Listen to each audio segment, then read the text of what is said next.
Hi everyone, it's time for another Behind the Wedding, and today's wedding is at the glorious Wynyard Hall with Becca and Alan.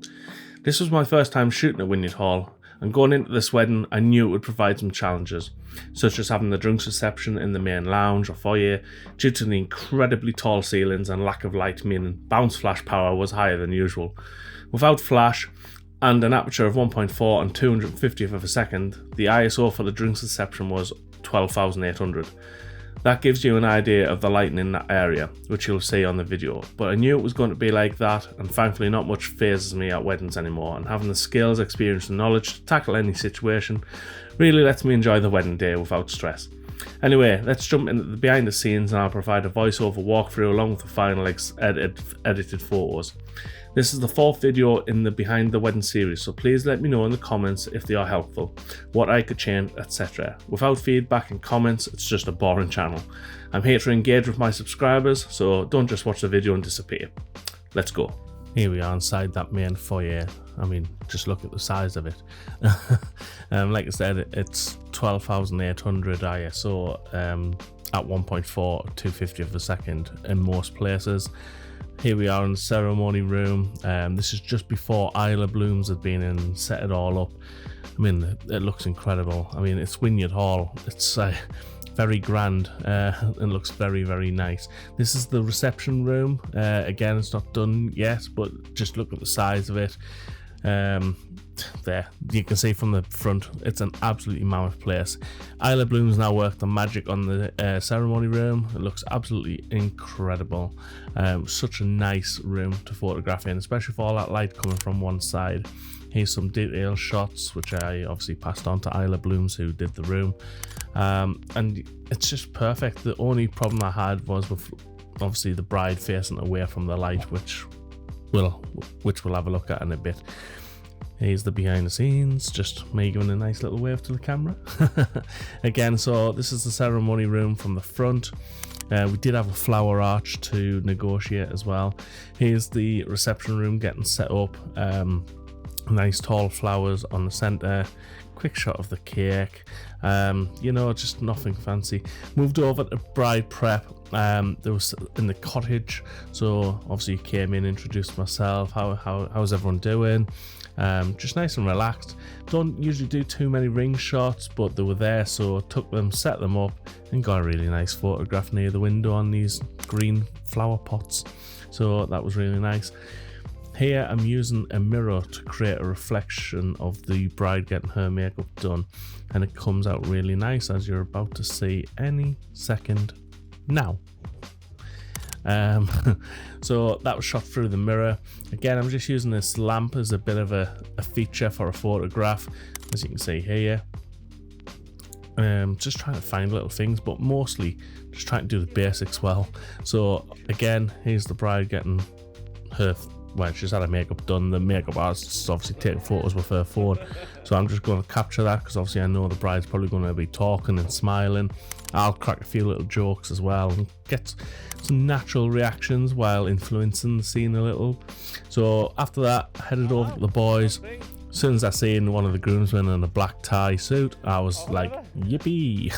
I love black tie weddings. It just looks so classic, so traditional. You just kind of go wrong. So here the lads are just getting their jackets on, and obviously took them outside. The bride wanted a photograph of the boys smoking a cigar with a glass of whiskey in their hand. So obviously I don't do too many staged photographs or post things, but if I do, I try to make it look as natural as possible. And again, it's their day. If someone asks me for something, I'm not going to say no. Here the videographer wanted Alan, the groom, to put his jacket on, etc. So I quickly nipped him into this room, put him near the window, click, I'm gone. Literally, we stood there for about 4 seconds. So if I do something staged, I try to do it as quick as possible. Here you can see the bride's room for later in the day. This is where the girls put the dresses on. Absolutely mammoth room, huge. As you can see here, I mean, the dress sort of did blend in with the wallpaper, so it was a bit of a difficult shot. But here you can see we're back in that really massive foyer. The ceilings are like so huge. You can see the flash going off. But yeah, it's just about bouncing that flash with a bit more power than I would usually use. I'd usually have it on low power at 120F for recycle time, but you can just put the power up a bit more, and you can see here from a few of the photographs that you can get what you need. Some nice shots of Alan there in the window as well. Here the bride's obviously just doing final touches, getting the dress sorted. Again, just a couple of pose shots that we don't usually do too many of, but you know, might as well if we're there, and the place looks like Buckingham Palace. There's Ali, absolutely incredible singer. Follow on Instagram at Ali Weddings. But you can see the room starting to fill up nice. Yeah, get all the detail shots of people just having a good time. That little lad with his thumbs up. So here's Alan looking very nervous, waiting for the bridesmaids and the bride to come down. Again, just working around the flower arch and the videographer, but just keeping my eye out for like mums tearing up and things like that as well, and keeping an eye out for Alan to see if he reacts. Don't just concentrate on obviously whoever's walking down the aisle, try to do both. So here we are, just waiting for the bride now. The bridesmaids have entered. Alan's looking increasingly nervous, so he's just starting to play with his watch and things like that. So I actually got photos of that, but I'm showing them on this video. Becca's daughter walked her down the aisle, and then again you can sort of see here from the flower arch, they look beautiful, but they do pose a bit of a problem. And you can see instantly here that the light has disappeared from the bride's face. Perfect shooting into Alan's face because he's got the light, but nearly every single photo of the bride on the ceremony that I delivered, I actually used the subject AI selections just to select the bride's skin and lift that up in post. Otherwise it would have been slightly too dark. Again, just using the flower arch to my advantage a little bit, to using it for framing as well in some of the photographs. But generally, just shooting the ceremony in this room wasn't too difficult. Like I said, the only thing was the bride's face, and again I've pulled that up in post on every photo because she's obviously looking away from the light. You can sort, this is one of my favourite shots, this black and white of Alan putting the ring on. You go for the kiss again, using the flowers just to do a little bit of framing, just working around it, and then keeping an eye out for mums crying and things like that. Back outside for confetti, quick few shots. It was a very short walkway because there was a puddle, and then just generally doing the drinks reception, you know, everyone having a good time and laughing. And then I took them to another room after that to do the group shots. So you can see here a few little reception shots. Again, this is usually just all bounce flash. Probably had the flash at, I would say, 132, possibly even 1/16 to go all the way up to the ceiling and back down. They'll have all been shot at 1.4 and 250th of a second. So you can do it, but definitely was a sort of venue that needed a bounce flash. Here's the group shot. I thought, if we're in such a place, I'm not just taking them outside and standing them in a line. So we took them in there and created this. So I said to them, do you want to do this rather than stand outside? They said yes, so I cleared it with them. And it comes across very regal, very Buckingham Palace-esque, so a bit Vanity Fair. Here's the room, pretty much nearly done now. Where it is done, the waiters are obviously just putting the champers out for the speeches. Guests start coming in, so we were actually outside at this point doing a few couple portraits.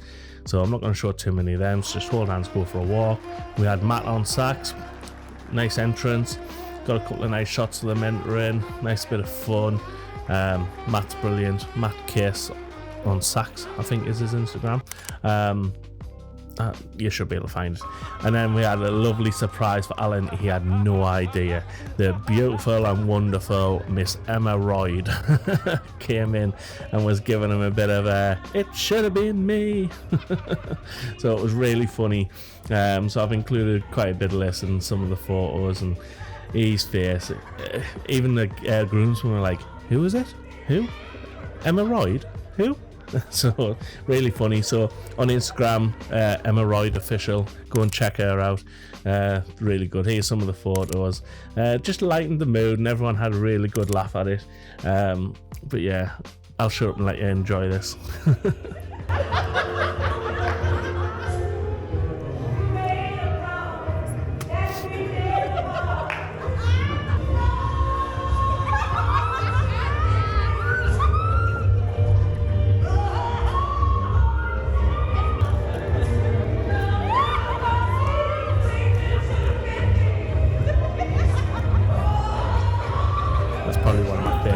shots where she actually came towards the camera and threw her flowers and stuff. But I love this bit. Wig comes off, you know, shows the groom a bit of nipple and things like that. So very funny. But just working it, doing shots from behind. I got plenty from behind the top table as well, and just moving around. Don't stand in one place if you get something like this. Like, don't be afraid to get close as well. That favourite shot of her throwing the flowers towards my camera I wouldn't have got if I hadn't got quite close. So don't be afraid.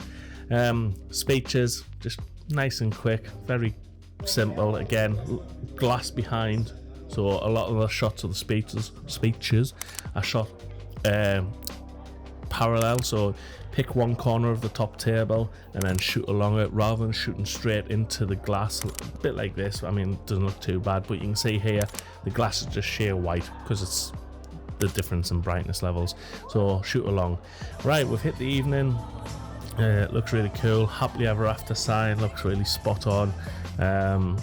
Yeah, so you're about to see the the struggles I had coming up in a minute. You can sort of see there bottom left we had the ones as well, but the first dance was great, but I had a challenge of strobe lights coming through. We had smoke machine and then a ton of dry ice as well. So most of the dance floor shots where all that's kicking off, I've actually had to use a select subject AI like on this photo, and actually then dehaze it slightly because there was that much haze from the dry ice and the smoke. Again, every image you've seen on this video, 35-85, that's all I ever shoot with. I don't have any other lens focal ranges, so it's always 35-85. So just capturing it best I can, and then obviously looks quite sparse here, but there was a point when it went off and everyone was on the dance floor with these colour wand things, which are great. Here's Matt giving his hashtag shy boy. He loves the camera, Matt. Don't let him fool you. But I love that shot there with the wands. Yeah, just get in there. 35mm. At this point in the day, I put the 85mm down. Keep the 35mm in my hand with a wrist strap so it doesn't get knocked off my hand, and then just float the room, get all the nice stuff, and then straight outside. I haven't done fireworks in a long time, since 2019 I think. So I used a modelling light on the couple. We did fireworks before this as well. So for the modelling light I used it on the V1, and I had the bridesmaid next to me and she was quite happy to hold it, so she's got a hold of that with the modelling light. It goes off after a minute or two, so she just knew to press the button and it would come back on. So as you can see from the photos, and here she is holding it, and she's probably like 10 meters, maybe it's not 10, maybe somewhere like 7-8 meters away. So the modelling light works pretty well. Remember, if you're shooting fireworks, don't just stay next to the bride and groom. You can step back and get everybody in and things like that.